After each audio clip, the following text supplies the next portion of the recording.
Good morning mga classmates and boys and girls all over the world. Kumusta ba yung mga masisipag at mga gwapot, mga magaganda't nating mga classmates, madlang people? Ako po si Kuya Robbie and I welcome you dito lang sa ating programa. This is MathDali Live. And join us for another day of learning numbers and equations dito lang sa ating program. Gumagawa ba kayo ng listahan? Matanong ko lang kayo para hindi kayo makalimot sa mga kailangan nyong gawin. Ano ba yung madalas nyong isulat? Pwede. Yung mga homework? Pwede. Kapag namamalengke, grocery list, ano pa ba? Yung mga nagbabayad ng utang nila, kung nabayaran na nga ba. Well, isa yun sa mga tips ni Kuya Robby, no? Para mas maging productive yung araw ninyo at maiwasan ng makalimutan yung mga bagay-bagay, kailangan nyo gumawa ng listahan. Dahil ang pag-uusapan natin ay, kapit na, ordinal numbers. Ano nga ba ang ordinal numbers? Napakalalim naman pakinggan. Okay, by definition, ito.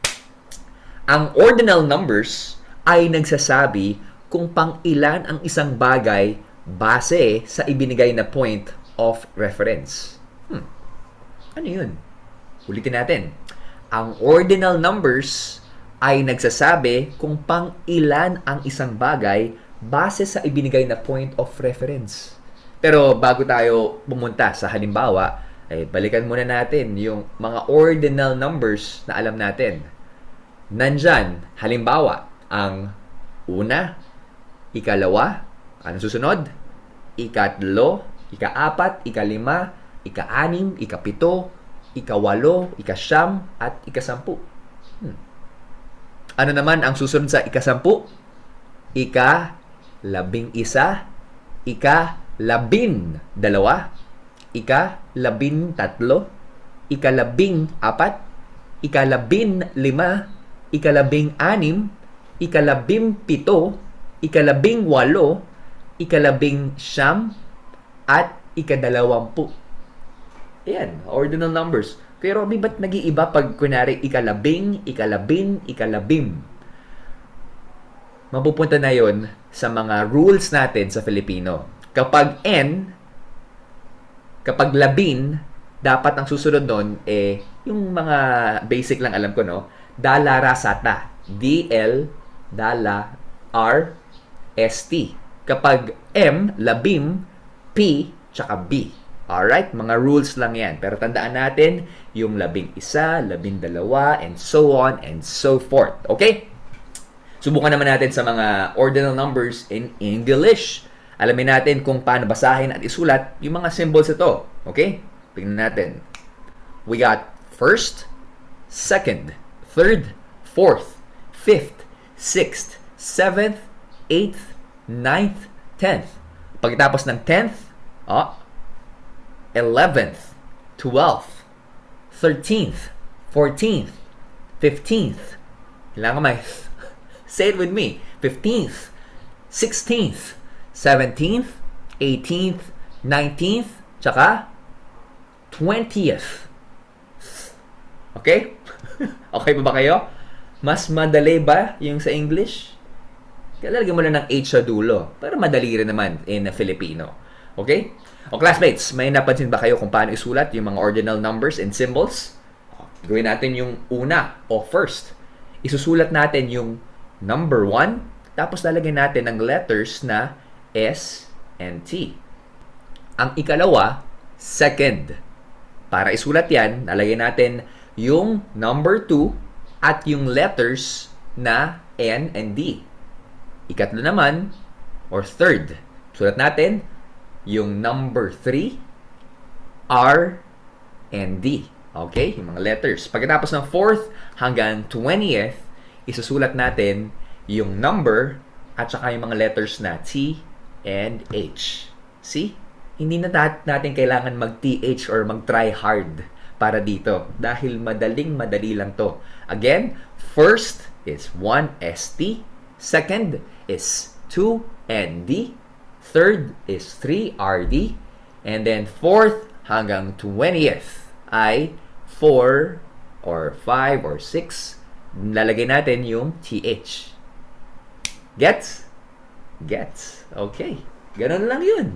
Paano naman pagsusunod sa 21st? Paano yun, Kuya Robby? Babalik tayo doon sa rule. Ano yung 1? Okay? ST. So, 21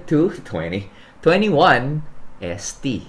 And so on and so forth. Tulad ng ginawa kong to-do list. May napapansin ba kayo? Tama. Inayos natin siya sa 1st, 2nd, 3rd, 4th, 5th, 6th, at 7th na ordinal numbers. Bukod sa napaka-importante ang paggawa nito para guided tayo sa mga gagawin natin, ay sobrang importante din ang ordinal numbers dahil ito ang magiging gabay natin para sa pagkakasunod-sunod ng ating tasks. Dali lang, di ba? Sobra. Ngayon, susubok tayo ng halimbawa. Sinong kabisado ba yung alphabet ng Filipino? Alphabet ng Filipino, hindi yan yung abakada, ega, ilamana, o bara sa tauwaya. Yung alphabet, yung A, B, C, D, E, F, G, H, I, J, K, L, M, N, N, N, G, O, P, Q, R, S, T, U, V, W, X, Y, Z. Galing! Ang alpabetong Filipino ay binubuo ng 28 na letra. Okay? Mula sa letter A, pang ilan ang letter H? Tingnan natin. A, B, C, D, E, F, G, H. Ay, nako. Nabilang niyo ba pang ilan ang letter H? Ikawalo o 8th ang letter H mula sa letter A. Try naman natin. Mula naman sa letter F. Tandaan nyo mula sa letter F, pang ilan ang letter P. Ang letter F ang ating point of reference. Okay? Hindi na sa A. Letter F. Tingnan natin mabuti. Paano tayo magbibilang at saan? Okay? Mula letter F, bibilang tayo papunta sa letter P. Okay? 1, 2, 3, 4, 5, 6, 7, 8, 9, 10,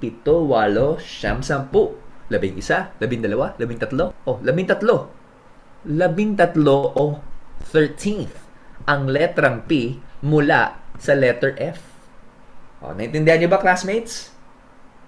Okay. Dahil love ko kayo at mahilig tayo sa ordinal numbers dahil ito yung kadalasang binabasa ko kapag meron tayong mga eliminations. Mapa-contest, beauty contest, PBB, o kaya sa Idol Philippines, ito yung ginagamit ng karamihan. Okay? Kung sino nga ba yung 1st, 2nd, 3rd, 4th, at kung sino yung mga may eliminate. Tandaan niya, magagamit natin in the future. Mula naman sa letter I, pang ilan ang letter Z? Ang point of reference natin, tandaan nyo, ay letter I. At dito tayo magsisimula magbilang. Magbilang na tayo. 1, 2, 3, 4, 5, 6, 7, 8, 9, 10, 11, 12, 13, 14, 15, 16, 17, 20, Ika-20 or 20th ang letter Z mula sa letter I.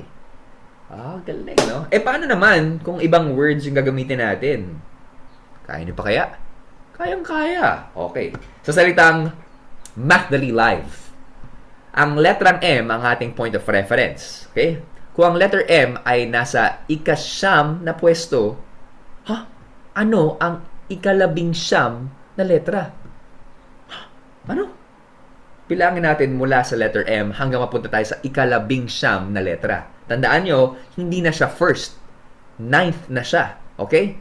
Bilangin natin. So, 9, 10, 11, 12, 13, 14, 15, 16, 17, 18, 19. Ang ika-labing-siyam o 90th na letra, ika-labing-siyam or 19th, not 90th, 19th na letra ay letter V. Letter V. Okay? Tama. Matyaga. ang ating mga classmates, kaya nabilang natin ng tama. Subok pa tayo ng isang task. Kung ang letter M ay nasa ikasyam na pwesto, 9th ulit, ano ang ikalabing-apat na letra? Nagawa na natin ito kanina. Hanapin lang natin yung nasa 14th place. O, nakita niyo ba yun? Nahanap niyo na? Ang ikalabing-apat o 14th na letter ay letter A. Oh, okay. Yung ikalawang letter A, kasi merong letter A dun sa una, that's the 10th. Pero ito, A din sa 14th. Tama.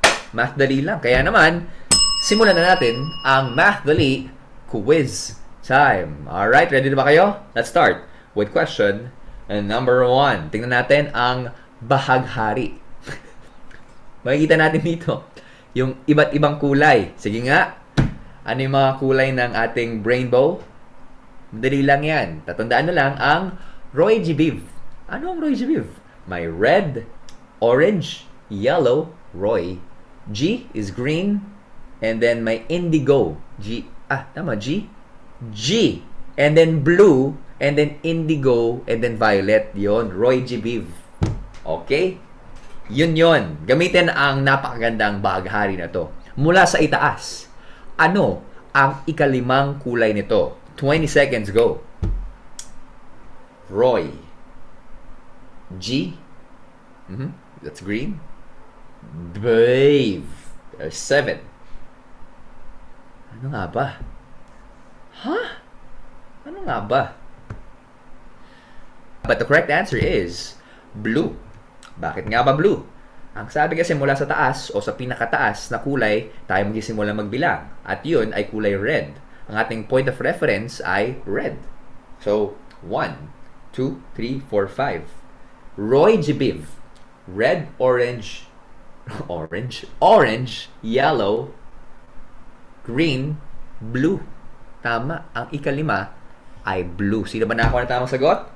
Marami. Grabe naman yung katanungan ni Denise R. How do you arrange it according to wavelength? Ang hirap naman. Hirap naman yung wavelength na yan. Okay, siguro sa different topic para magka-wavelength tayo, pero papunta tayo sa question. Number 2. Nakagamitin pa rin ang ating napakagandang rainbow. Tama o mali? Mula sa ibaba, ang kulay green, ang ikalimang kulay nito. 20 seconds, go. Mula sa ibaba. So, baliktad na. Start with violet. And then there is Biv. Indigo. And then blue. Blue. Roy G. Green. Oh, nakuha na natin yung sagot. Pero ano nga ba? Tama o mali? 20 seconds is up. Ang tamang sagot ay mali. Ano ba yung ikalimang kulay? Oh, bilangin natin. So, may violet, may indigo, there is blue, may green. The fifth color is yellow. So, yellow ang panglimang kulay mula sa ibaba. Ang green naman ay fourth. Okay? Let's go to question number 3. Sa salitang mathematics is my best friend. Mahaba yung sentence natin. Ang unang letter M sa salitang mathematics ang ating point of reference. Okay? Doon sa mathematics, unang M. Ano ang ikalabinlima o 15th letter sa salitang mathematics is my best friend? You got some choices there. 20 seconds. Go! Mathematics is my best friend.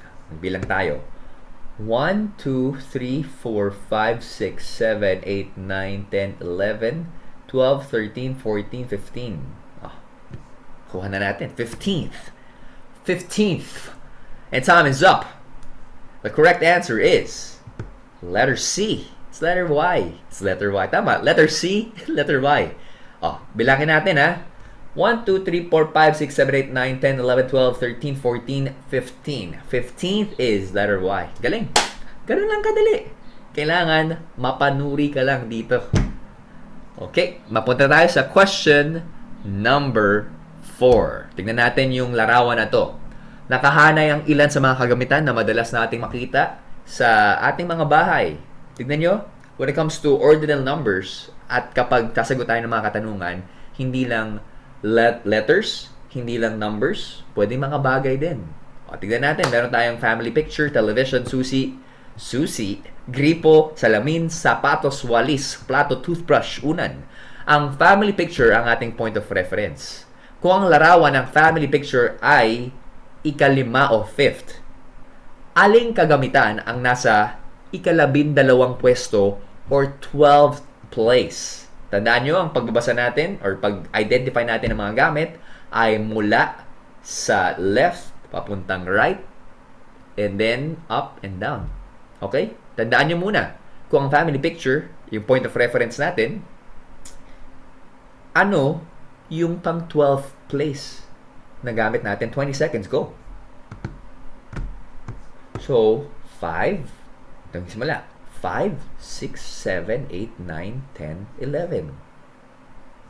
Huh? 5, 6, 7, 8, 9, 10, 11, 12. 12. Maraming nakakuha ng tamang sagot, oh. Okay, time is up.